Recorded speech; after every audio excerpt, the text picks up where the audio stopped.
Hello my queen, and welcome to Les Belles de Bene, a space dedicated to the growth, encouragement, and empowerment of African women.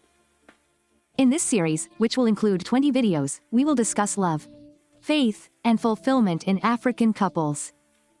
In previous episodes, we discussed respect, gratitude, forgiveness, and communication. Today we are going to discuss a key that changes everything in the dynamics of the couple. It is about not trying to always be right. Yes, my queen, wanting to always be right can become a silent poison in the couple. Because in love, it is not about winning a battle, but about protecting peace. Sometimes choosing peace is worth much more than proving that you are right, my queen. You must understand that in a couple, two truths can coexist. Your point of view may be right and that of your partner too. But they can simply be different. Here is how not to try to be right in a practical way, step by step. The first point is to breathe before responding. When you feel the tension rising, pause. Sometimes silence is wiser than the reply. The second point is to remember that your goal is not to win the argument, but to maintain the connection. You can be right, but lose the peace of the home. And that, my queen, is not worth it. The third point is to sincerely listen to the other side of the story. It's not about staying silent while you wait for your turn, but about listening to understand.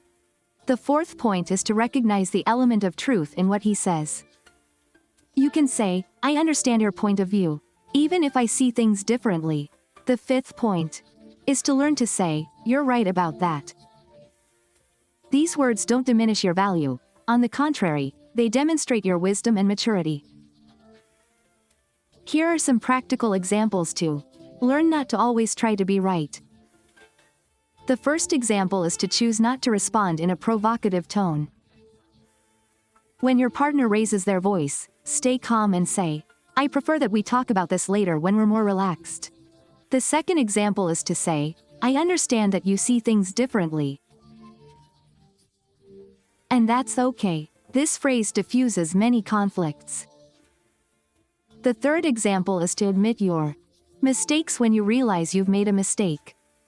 This is a sign of greatness, not weakness.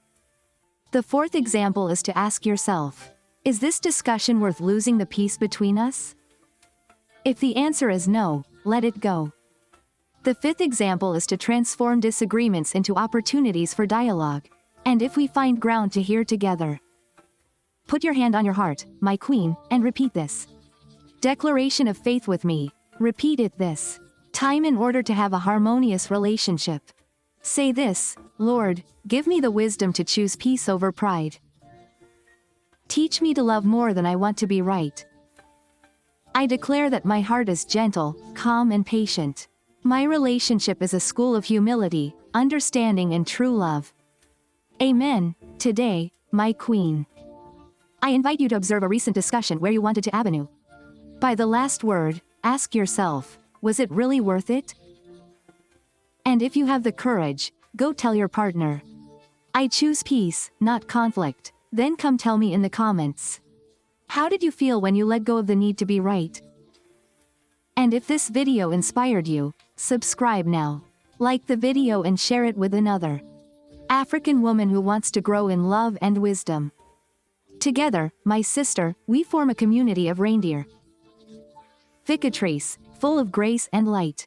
In the next video, my queen, we will talk about a very beautiful key to maintaining love.